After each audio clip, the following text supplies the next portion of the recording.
They called him Smiling Albert on the battlefields of Italy, a field marshal whose easy grin and quiet manner became as well known as the lines of steel and earth his troops held against the Allied advance. In a stone-walled room in the London cage in the summer of 1945, that smile had gone. Under the bright interrogation lamps, Albert Kesselring's composure hardened into something else, a measured, almost theatrical calm that could carry both confession and omission. He admitted to transmitting an order that would lead to mass reprisals after a partisan attack in Rome. He defended the military logic. He framed himself as a man of duty. And then, in a line that would be quoted for years, he told his interrogators, "If there is any guilt, it is mine and mine alone, mine." On the surface, it sounded like the plainest of admissions, a senior commander assuming responsibility. But the sentence carried a dangerous ambiguity. What, precisely, was Kesselring admitting to? What did he intend to leave unsaid? In the months and years that followed, judges and historians would parse that moment again and again. For some, the field marshal's words hinted at conscience. For others, they were a legal maneuver, an acceptance of responsibility on terms convenient to a man who had a very particular idea of what responsibility meant. This is the story of what Kesselring said, what he did not say, and why, decades later, a paper trail found in the quiet stacks of an archive would cause historians to look back at that interrogation with new horror. It is a story that ties a well-known massacre in Rome, the Ardeatine Caves, to a far less familiar and more personal tragedy, the execution of 15 American soldiers taken prisoner after a daring commando raid near La Spezia. It is also the story of trials held in the immediate aftermath of the war, of verdicts that satisfied some demands for justice but left other questions open, and of how political tides and gaps in evidence can shape who is punished and who is spared. If this investigation speaks to you, subscribe for more deep archival history. The Third Reich was collapsing when Kesselring came into the London cage, but the record of the years before that collapse was already written in blood and paper. Between 1943 and 1945, Italy was a hard, grinding front. Mountains, fortifications, broken roads. Kesselring commanded much of the German effort to hold a line from the Alps to the Mediterranean. His strategy was defensive in the strictest sense: buy time, channel the enemy into narrow valleys, make every kilometer costly. To many German officers and to some Allied commanders, he was a brilliant tactician. To Italians caught in the crossfire, he was the face of occupation, with its patrols, curfews, and a policy for dealing with resistance that blurred legal boundaries and moral ones. That policy needs context. Partisan warfare in occupied Europe posed problems for occupying armies that were both military and political. Attacks were often sudden, civilians could be involved or simply be bystanders, and the chain of command for dealing with irregular fighters was not always clear. In 1944, Hitler issued directives that authorized, or at least encouraged, harsh reprisals for partisan attacks, stipulating numerical ratios in some cases. Those directives, when transmitted down the chain, met with varying responses among field commanders. Kesselring, operating in Italy under enormous military and political strain, gave anti-partisan orders that would later be read as endorsing a 10-to-1 reprisal ratio in certain circumstances. He transmitted and enforced directives that military courts and later historians would identify as contributing to atrocities. The most infamous of those atrocities began on a narrow Roman street known as Via Rasella. On the afternoon of March 23, 1944, a small group of Italian partisans detonated a bomb in a column of German policemen moving through the street. The explosion killed 33 members of the German police force. In the wake of the attack, German military and SS authorities convened quickly and with a brutal calculus.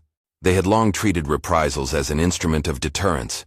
Now they moved to execute a policy that would be both spectacle and punishment. Herbert Kappler, head of the SS and state police in Rome, selected the site for the reprisals.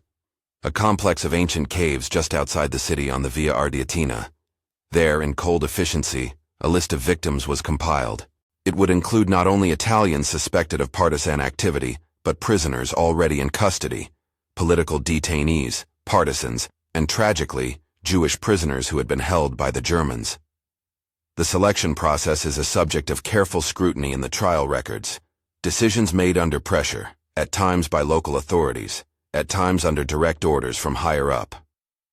On March 24, 1944, 335 men were taken in groups to the Ardeatine caves. There they were shot, and the entrance was sealed. The caves, which had housed ancient tombs, became a sealed grave. The conscience of a city, and of a nation, was forever altered. Kesselring did not deny that the order to carry out reprisals was transmitted. In interrogation transcripts from the London cage and later in courtroom testimony, he acknowledged the mechanics of command. Orders from Berlin, the necessity, as he saw it, of maintaining discipline and deterring further attacks. He framed reprisals as a grim arithmetic of occupation. That admission was crucial at his Venice trial in 1947, where judges looked at both the letter of law and the facts on the ground. In court, his acceptance of responsibility for reprisals could be read as a form of partial confession. It was, however, an incomplete ledger of responsibility, because one thread of violence remained strikingly absent from the record he offered up: the execution of American prisoners taken near La Spezia after a commando raid in late March 1944. Operation Ginny was a small, sharp operation with outsized consequences. American commandos, uniformed soldiers trained for infiltration and sabotage, set out to blow a tunnel and disrupt enemy lines in the Ligurian port region near La Spezia. The mission failed at a critical moment. The raiders were discovered, and 15 of them were captured. The most basic protections of law at the time, protections meant to regard uniformed soldiers captured in the course of military operations as prisoners of war, should have applied. Instead, the captured Americans were brought before a firing squad and executed on March 26, 1944. The legal and moral questions that followed were straightforward in their cruelty. Uniformed captives summarily executed, a chain of command that either ordered or permitted the killing. The possibility of a war crime so direct it would be almost impossible to explain away. The Allied prosecutors who tried Anton Dostler, the German general who ordered the executions of the Americans, laid out this pattern with grim clarity.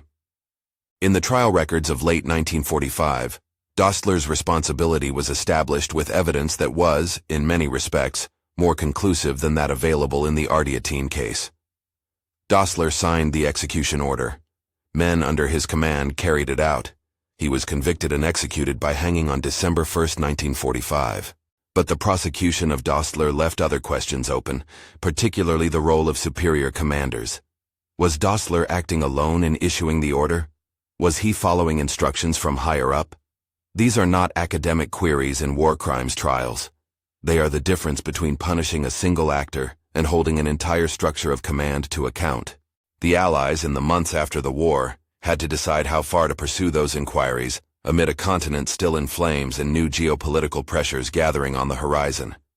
The evidence required to link higher-ranking officers to the Ginny executions, orders, signatures, communications, or credible witness testimony, was incomplete in the immediate post-war years. That incompleteness is part of the reason why Kesselring's words in the London cage mattered so much. If the commanding field marshal admitted sending reprisal directives, did those directives include authorization for dealing with captured uniformed attackers? When interrogators asked direct questions, Kesselring answered in ways calculated with the care of a seasoned officer who understood both military procedure and legal exposure. He acknowledged transmitting reprisals in the wake of Via Rasella. He defended reprisals as a regrettable but necessary method of counterinsurgency under the laws and practices as he interpreted them.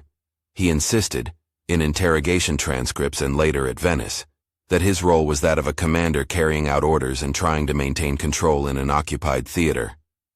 Yet when the specific question of the 15 American prisoners was put on the table, Kesselring's account grew tight. He pointed to subordinates. He cited the chaos of war. He suggested that battlefield exigencies and the authority of local commanders played greater roles than any direct orders from him personally. In court and in interrogation, he arranged his admissions in ways that ensured he would be accountable for certain high-level policies, but not for every specific atrocity carried out in his name or under his watch. This is the heart of what made Kesselring's London cage interrogation so important. It was not simply an opportunity for British interrogators to pry admissions from a defeated marshal. It was a moment in which the distinction between moral responsibility and legal culpability came into sharp relief.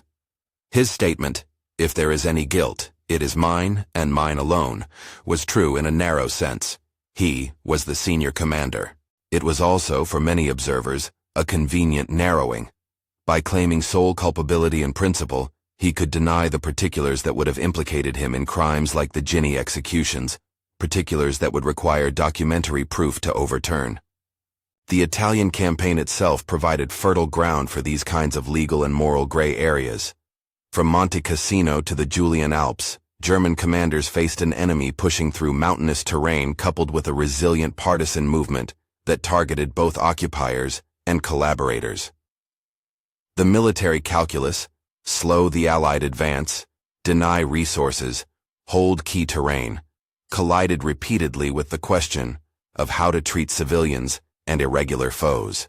International law in 1944 did not offer the neat, codified protections we might expect today.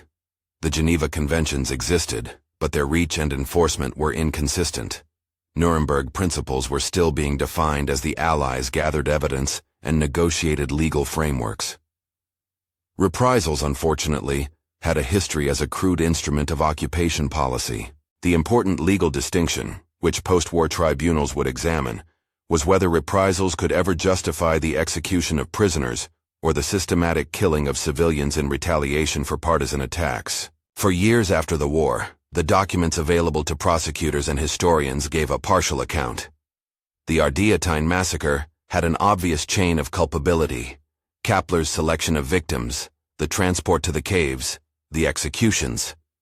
What was harder to prove in court was how much Kesselring had directed or directly authorized those exact actions, as opposed to transmitting a broader policy that local commanders then implemented. In the case of the Ginny executions, the evidentiary trail was thinner at first glance. Dostler's signature made him culpable for the immediate act, where he had obtained authority, whether from Berlin or Rome or Kesselring's headquarters, became the contested terrain.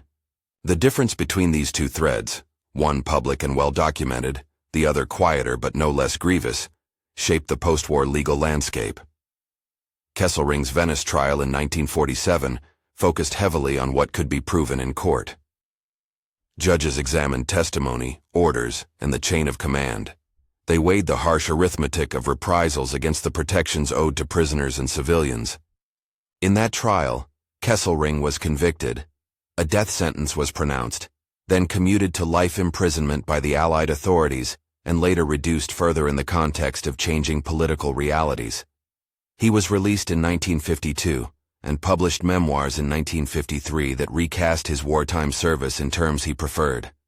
A professional soldier caught in a maelstrom of politics and necessity. Even as Kesselring's fate was settled in the courtroom, another trial had already made a different kind of statement. The Dostler trial was swift and decisive. The Allied military tribunal in Italy found him guilty for ordering the execution of the Ginny commandos, treating the case as a clear violation of the laws of war. These were uniformed soldiers, captured in a military operation, and summarily executed. Dostler's hanging was meant to signal that some acts would not be tolerated, and that superior orders did not excuse illegal conduct. But the trial also highlighted the limits of retribution when higher echelons remained obscure. If a general could sign an order and be executed, what then of a field marshal whose signature did not appear on the same stack of paper? Could judges reasonably expect to reconstruct an entire command decision from chaos and destroyed records? These procedural and evidentiary hurdles were not just legal quibbles. They shaped the way justice was experienced by survivors and victims' families. The relatives of the 15 American soldiers sought clarity and closure. The citizens of Rome, mourning those taken to the Ardeatine caves, demanded recognition and remembrance. For many, the fact that some perpetrators were punished while others walked free, or returned to civilian life after a few years, felt like a betrayal of the moral order the trials were meant to restore. At the London cage, the British interrogators pressed Kesselring not merely for historical record, but for leads that might tie higher-ranking officers to crimes like Ginny. British intelligence officers, including interrogators like Colonel Alexander Scotland, were methodical men with files that sought paper trails and witness corroboration. They were not content with moral abstractions. They wanted dates, names, telegraphs, signed orders. Kesselring's answers in that room ranged from open admission to careful deflection. He accepted a degree of responsibility for reprisals in Rome, an admission captured in interrogation transcripts and later cited in his trial. He also downplayed his knowledge of particular executions not documented in his own desk files. When pressed on the issue of the La Spezia executions, his replies were circumspect. He named subordinates, invoked the fog of war, and suggested that the immediate decisions were made by commanders in the field. Was that evasive silence a lie of omission, a plausible deniability, or simply an honest account of a chain of events too chaotic for full reconstruction? In the English-language files, and in the Italian trial records, the contours of that question are clear if the answer is not. Kesselring's rhetoric about duty and culpability, that he would shoulder guilt, carried an air of nobility. But to survivors and prosecutors who wanted specifics, the phrase felt like a barrier, a way of turning the conversation from fact to principle, from particular acts to general responsibility. This distinction, between admitting a principle and admitting particulars, would become the hinge on which later revelations turned. In public and in print, Kesselring cultivated a narrative of military professionalism wronged by victor's justice. In private, in interrogation rooms and behind courtroom doors, a different picture flickered, one of selective memory, of orders transmitted and of omissions calculated to protect the topmost echelons. Meanwhile, the families of the La Spezia victims and the relatives of those taken to the Ardeatine caves continued to press for names and paper. They wanted to know who had put pen to paper, who had given the order that led men to a firing squad, or left them to suffocate in sealed caves. Partisans kept telling their version of events in Italy too. Their accounts, sometimes fragmentary, sometimes richly detailed, described ambushes and reprisals, networks of informants, and a day-to-day reality in which civilians and fighters often shifted roles. For them, the law was something that arrived after the fact. What mattered in the moment was survival. Yet for historians and prosecutors, those partisan narratives were also evidence, corroborations, leads, human testimonies that might confirm or contradict official files. The problem was that the files themselves, the operational logs and teleprinter messages that would link a field marshal to a single execution or massacre, were not always intact. German records had been destroyed in retreat. Papers had been burned. Witnesses had been killed or disappeared. The post-war legal apparatus did the best it could with what remained.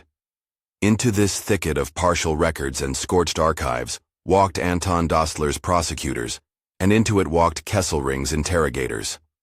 The legal outcomes differed. Dostler hung. Kesselring had his sentence commuted and would later be released. Those diverging fates would fuel debates in Berlin, drawing distinctions between personal responsibility, command responsibility, and the shifting priorities of the early Cold War. But there was a further complication that neither the immediate post-war trials nor the public debates could yet fully appreciate: the existence of operational documents that had not been examined, or even found in 1945-1947. Pieces of paper, quietly misfiled, or preserved in regional command centers, could, if they were discovered, alter the record. For now, those documents remained invisible. The interrogations at the London cage, the testimonies in Venice, and the proceedings in the Dostler trial, each used what was known in the moment. Kesselring's composed confession about reprisals and his careful denials about specific executions were taken into the legal record. His later memoirs recast those moments in a light that emphasized duty and discretion. Dostler's trial made a narrow but powerful point.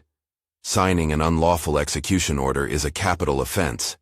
Yet the larger question, whether higher commanders, informed by policy or direct orders, had approved or even ordered certain atrocities, remained a gray zone. The grayness of that zone is, in itself, revealing. It shows how wartime decisions get filtered through legal thresholds, through what counts as admissible evidence, and through political pressures. In the immediate post-war years, Allied authorities had to balance retribution with reconstruction. The nascent Cold War, with its emerging tensions and the need to stabilize Western Europe, meant that some sentences were commuted and some figures were quietly rehabilitated. That does not excuse failures of justice, but it explains why some cases moved forward while others languished. While judges weighed these factors, survivors and relatives continued to demand answers. Families whose loved ones had been taken to the Ardeatine caves wanted to know the full story of how lists were drawn up, who had been chosen, and why Jews and political prisoners were included among the dead. Families of the 15 American soldiers wanted to know how a mission had ended in execution, and who in the command chain had authorized that killing. Those demands for names and dates pushed investigators to look harder, to scour provincial files, to track down testimonies, to ask uncomfortable questions of men like Kesselring who had authority, and yet could claim ignorance of particular acts. On the record, Kesselring gave interrogators and judges certain keys. He agreed that reprisals had been carried out, and that he had transmitted orders consistent with directives from Berlin. He defended those actions as, in his view, a regrettable but necessary measure in a war fought on occupied soil. He denied, with varying degrees of specificity, direct knowledge of some of the starkest crimes committed under German occupation. He insisted that local commanders bore responsibility for the details of implementation. Those answers bought him legal breathing room at a time when paper and witness testimony were sparse. And yet the lingering question remained. Could that reserved construction of culpability withstand a future in which new documents might surface? Could a field marshal's careful silence about certain events be reconciled with later documentary evidence that placed him in proximity to decisions he had claimed not to have known about? The legal and moral weight of those possibilities would not be felt immediately. For now, courts operated on the best evidence available. For now, dossiers were closed, verdicts rendered, and sentences handed down. For now, Kesselring returned to civilian life after a few tumultuous years, publishing memoirs that shaped his public image and the debates over Victor's justice. But the story does not end with a few verdicts and a memoir. Even as Kesselring's words in the London cage were dissected, the paper trail that could confirm or contradict his denials lay scattered across offices, military posts, and archive boxes. A possibility that no interrogator could ignore and no prosecutor could dismiss. The question of whether justice had seen every face it should have seen, and named every hand that had pulled a trigger or signed an execution order, would depend in part on whether those documents could ever be found. That tension, between what was said in a stone-walled interrogation room, the evidence available to judges at the time, and the archives yet to be explored, is the axis on which this investigation turns. Kesselring's partial admissions in 1945 and 1947 offered one version of truth, a general's acceptance of policy responsibility while denying direct involvement in particular killings. The families of victims demanded another, a truth named in ink and signed by those who gave the orders. Prosecutors sought a third, a truth provable in a courtroom under the rigorous standards of evidence. When one of those truths contradicts the others, the moral calculus of post-war justice becomes acute. By the time Kesselring walked free in 1952, the public conversation had shifted. The immediate hunger for punitive justice had given way to the politics of reconstruction and the needs of a Cold War alliance system. Veterans and survivors continued to press for remembrance and for the care of memorials like the Ardeatine Monument in Rome. But questions remained, quietly persistent. Had the full chain of command ever been fully exposed? Had all those responsible for the Ginny executions been held accountable? Or had the blame stopped at the local commander who signed his name on a sheet of paper? Those questions would not be answered overnight. They required patient archival work, cross-referencing operational logs, teleprinter messages, and travel orders. They required the sort of painstaking detective work that only decades later, when passions cooled and repositories could be combed systematically, could be done. For now, in 1945-47, Kesselring's interrogation remained a striking image. An unsmiling marshal, a simple sentence of assumed guilt, and an omission that felt, to many, like a protective cloak for something darker. What he admitted in that room, and what he withheld, was not merely a matter of legal parsing. It was a moral ledger that communities and courts struggled to balance. The Ardeatine caves stood as a concrete, irrefutable testament to what had been done in Rome. Killed men, families bereaved, a massacre that could not be reduced to policy justification. The death of the 15 American soldiers near La Spezia stood as a different kind of testament. Smaller in number, but sharper in its legal clarity, because the executed men had been uniformed, and their execution contravened the norms of warfare. Together, the two episodes created a braid of violence that demanded answers. Answers that Kesselring's London cage confession began to provide, and answers that his omissions would make more necessary. The interrogation transcripts, the trial records, the testimony of partisans and survivors. These were the materials investigators and historians worked with in the decades after the war. Each document carries its own bias and limitation. An interrogator's question that nudges a subject toward a convenient line, a witness's memory clouded by trauma, an operational log erased to prevent prosecution. For those committed to reconstructing the past, the task is to assemble these materials with care, to note what is proven, what is probable, and what remains in the realm of reasonable doubt. The story at this point is still unfolding. Kesselring had admitted transmitting reprisals. He had defended himself on grounds of military necessity. He had denied knowledge of particular executions that would have placed him directly at the center of certain crimes. Courts had punished some men, like Dostler, with certainty. Others had been convicted and then spared the full measure of their sentences for reasons that combined legal discretion with shifting geopolitics. And certain documents, records of troop movements along the Ligurian coast, operational orders drafted in regional headquarters, travel logs, still lay in whole or in part, unexamined by the historians who would later want to test Kesselring's denials against the archival record.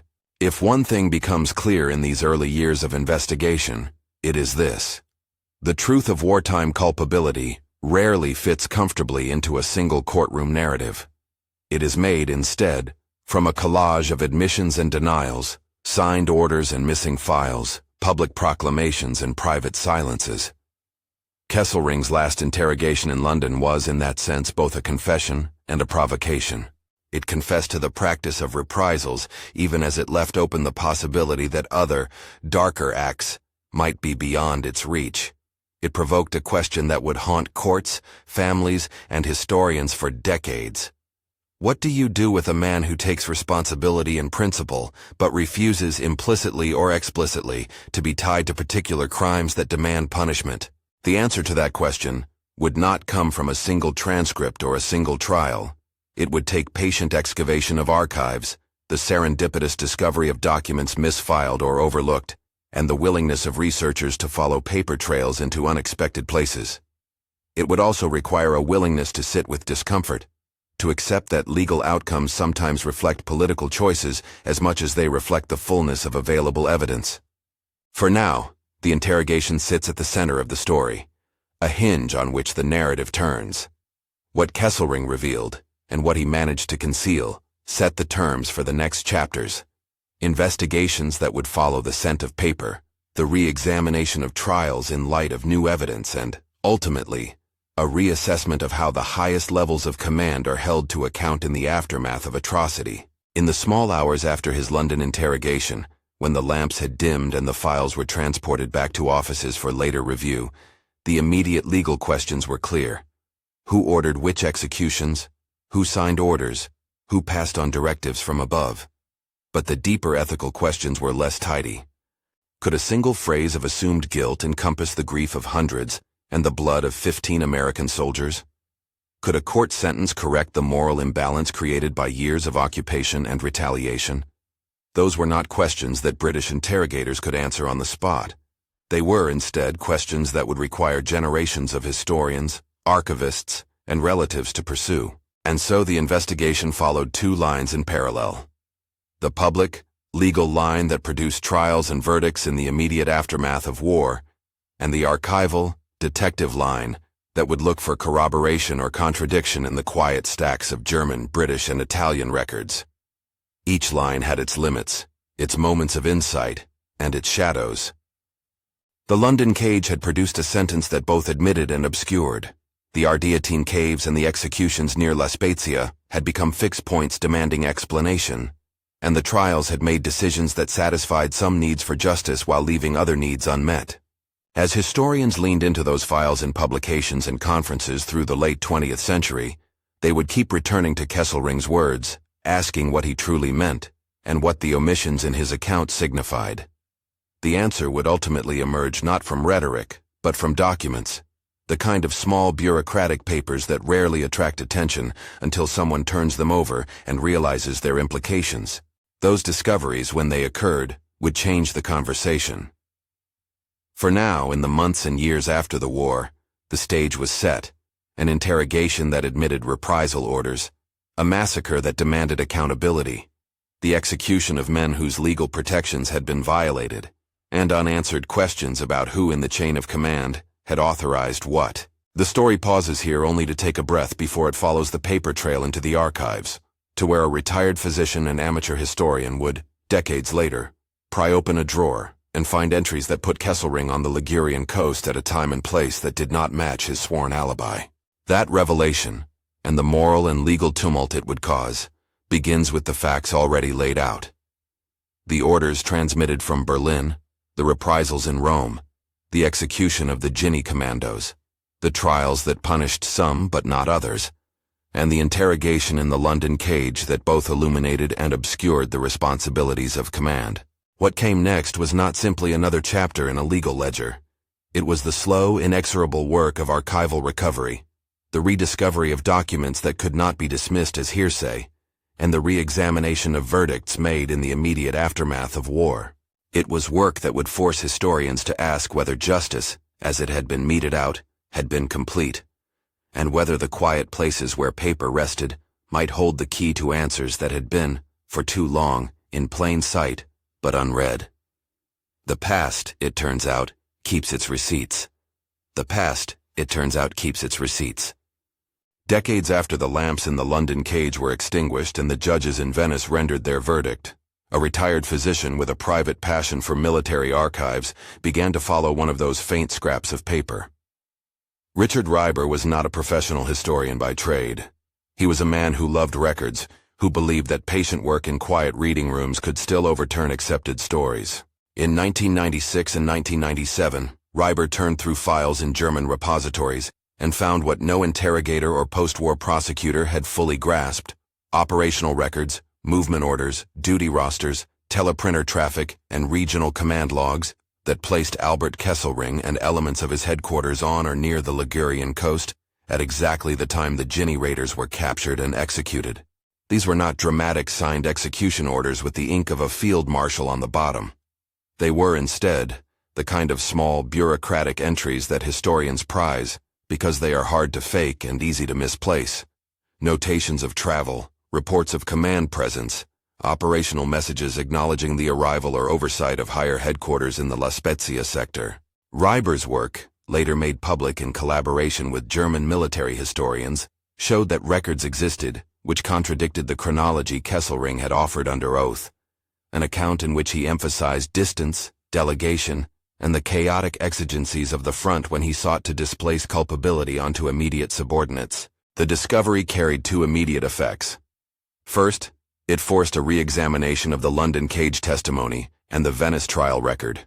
When archival documents place a senior commander in proximity to where decisions were taken, when teleprinter traffic suggests awareness of operations in a given region, the legal inference shifts. What had been plausible deniability now looked at minimum like deliberate omission. Reiber's evidence did not, on its face, produce a signed order from Kesselring authorizing the summary execution of 15 American POWs. But it did put him within an operational sphere in which decisions of that kind were being discussed and, crucially, documented. Historians could no longer accept without scrutiny the neat separation between policy author and field executor that had sustained Kesselring's account. Second, and perhaps more bruising, the archival trail reopened ethical questions about the trial outcomes.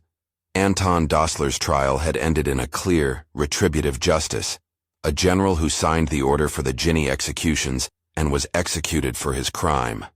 Dossler's guilt, given the documentary evidence then available, was not in doubt. What Reiber's discovery suggested, if the documents were read in their most consequential light, was that higher authorities who might have known or authorized such measures were not tested in the same way. In public memory, and in legal memory, the executed general stood as a symbol of accountability. In archival memory, the symbol became more ambivalent. Did Dossler die burdened with culpability that was not only his, or had he acted with a degree of autonomy that made his punishment proportionate? The answer could not be determined by moral intuition alone. It rested on paper trails and the standards of criminal proof that courts require. That was the central grievance stirred by Reiber's findings. The archives appeared to undercut a sworn narrative. Kesselring's London cage admissions, that he had transmitted reprisals, that he accepted responsibility as a commander, had always contained the flexibility of a legal strategy. They admitted principle, not particulars. Now the archives suggested that the particulars might be retrievable after all. If archival records placed him at La Spezia in late March 1944, then his claims of ignorance or lack of direct involvement had to be weighed anew. The phrase, "If there is any guilt, it is mine, and mine alone," read differently against papers that indicated presence and oversight rather than distance and detachment. Scholars reacted with the measured shock appropriate to the subject. Historians who had long argued that Kesselring had used military professionalism as a shield welcomed Reiber's documents as a necessary correction. Others urged caution. A presence in a command zone does not equal a written criminal order. The absence of a smoking gun document bearing Kesselring's hand meant that legal culpability could not be established retroactively in the way a courtroom demands. The debate that followed was not about whether atrocities occurred, they unquestionably did, but about how responsibility is legally traced through the messy channels of command. The legal framework for those debates is important to recall. Nuremberg and subsequent military tribunals established that superior officers could be held criminally responsible for crimes of subordinates when they gave unlawful orders or failed to prevent or punish crimes they knew or should have known about. The Dossler trial applied that logic to the man who signed an execution order for uniformed prisoners. For Kesselring, the difficulty was proving that he had given an illegal order, or that he had knowledge sufficient to trigger command responsibility under those emerging standards. In 1946-47, with many documents destroyed and witnesses scattered, prosecutors had to build cases with what remained. Had they had Reiber's files, the Venice trial might have looked different. Had Kesselring been confronted with documentary evidence of his presence near La Spezia, his carefully calibrated denials might have been exposed in ways that would have altered public and judicial opinion. Yet legal closure arrived in other ways. Political decisions and diplomatic pressures shaped sentences. Kesselring's death sentence was commuted. His imprisonment was shortened. By 1952, he was walking free. The Cold War context, Western urgency to rebuild West Germany and to secure it against Soviet influence, created incentives to temper punitive measures that might impede reconstruction. These broader geopolitical factors do not legally exonerate Kesselring, nor do they erase the suffering of victims. What they do is explain why some men serve their sentences and return to public life, while others never face trial at all. Reiber's discovery also reopened questions about the role of British interrogators, like Colonel Alexander Scotland, and the intelligence apparatus that had run the London cage. Scotland and his colleagues had been methodical. They asked for documents, teleprinter logs, signatures. But they had been limited by what post-war investigators could access and by the physical absence of records that had been destroyed, lost, or simply not yet catalogued. Archives are not only inert storehouses, they are processes. Catalogs created, boxes moved, files misfiled in the chaos of retreat, and material later salvaged and integrated into national collections. Reiber's work shows that sometimes what is not seen in one generation can be found by another, and that the moral weight of a desk-bound decision can change when a travel order or teleprinter line resurfaces. The human consequence of that archival work must be stressed. For the families of the 15 American soldiers executed near La Spezia, Reiber's findings were not only an academic curiosity, they were a reopening of wounds. For survivors and relatives of the Ardeatine victims, the revelation that a field marshal had possibly misrepresented his proximity to certain decisions felt, to many, like the prolongation of an old betrayal. Memorials are not inert stones, they are active sites of memory and claim. The Ardeatine Memorial in Rome, the small cemeteries where the American raiders are commemorated. These places carry testimonies that archival papers can confirm, complicate, or sometimes contradict. The discovery of new documents renewed calls from descendants for fuller acknowledgment and for historical accounts that did not leave loose ends. But archival revelations do not always produce judicial remedies. Time, legal finality, and the death of primary actors often make criminal re-examination impossible. Kesselring died in 1960. Dostler had already been executed in 1945. Posthumous exoneration or condemnation is a historical, not a legal matter. Courts require living defendants, admissible evidence, and fair trial processes. What archives can do, however, is reshape collective memory and adjust the balance of historical judgment. Reiber's documents did exactly that. They did not rewrite the fact of atrocity, but they shifted the focus of responsibility, adding texture to an account that had been, until then, constrained by the evidentiary limits of the immediate post-war years. Historians who have revisited the case in light of Reiber's work therefore face a twofold task. The first is methodological, to assess the provenance, reliability, and context of the newly discovered records. Are these operational logs complete? Do they contain explicit orders? How do they fit with teleprinter chains and with known movements of headquarters? The second is ethical and interpretive, to present conclusions with appropriate caution, to avoid converting suggestive proximity into certitude, and to honor the victims by making the fullest possible account of events publicly available. That balance, between assertive interpretation and disciplined caution, is precisely what the Reiber episode has forced onto the historiography of Kesselring and the Italian campaign. It demonstrated that courtroom narratives are provisional, and that archives can, decades later, move the ledger. It also reinforced a broader lesson about command responsibility, that accountability is a function not only of law, but of evidence, and that the destruction or misplacement of documentary proof can, effectively, shield actors from legal consequence, even when their moral culpability appears strong. The moral choreography of Kesselring's career, military skill interleaved with policies that produced civilian slaughter, and the violation of protections for prisoners, remains profoundly uncomfortable. His public image after release, reshaped by memoirs and by a narrative of victimhood in the face of victors' justice, complicated how Germans and others remembered the war. Reiber's documents prevented that memory from settling unchallenged. They demanded a re-examination not only of a single man's testimony, but of an entire process in which legal standards, available evidence, and geopolitical considerations intersected to produce partial justice. What finally does this case tell us about the larger work of historical accountability? First, that truth is often cumulative and that archives matter. A scrap of paper misplaced in 1944 can, when rediscovered in 1996, reconfigure the moral anatomy of a case. Second, that legal systems and historical narratives operate differently. Courts need proof beyond reasonable doubt. Historians can weigh probabilities and contextualize motives. Third, that memory and memorialization are ongoing acts. Societies remember not only through trials and verdicts, but through monuments, scholarship, and the small, persistent work of those who keep checking the shelves. There is a final unsettling symmetry to consider. Kesselring's famous line in the London Cage, accepting guilt in principle, was, in its own way, a statement designed to manage legacy. It allowed him to claim the mantle of a commander who took responsibility while deflecting the particulars that would have required documentary exposure. The archival record recovered by Reiber narrowed that rhetorical space. It made public what had been private or oblique. It did not and could not provide every answer. It did not produce a signed confession from the field marshal. But it did tighten the knot between command and consequence, forcing historians, survivors, and citizens to contend with a fuller set of facts than the post-war tribunals could marshal. In the end, the story returns to the victims.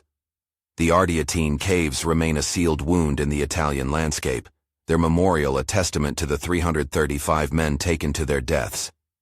The 15 American commandos have graves and roll calls, and a place in military history that marks a legal violation: the execution of uniformed prisoners. The discovery of new records does not undo those deaths. It may, however, change how we assign moral and historical responsibility for them. The record will always be incomplete. Papers are lost, witnesses die, memories fade. But when someone like Richard Ryber turns a file and uncovers a note that alters the balance of interpretation, the past does not remain indifferent. It speaks, awkwardly but insistently, through ink and paper. What Albert Kesselring revealed in his last interrogation did shock people, not simply because of what he admitted, but because of what he left out. The archives, patient and persistent, have a way of supplying those omissions in time. They remind us that accountability is not only a matter for courts. It is also a task for historians, relatives, and the civic conscience that keeps visiting memorials to read the names carved in stone. If this investigation moved you, subscribe and explore the sources linked in the description. Help keep these stories of victims alive.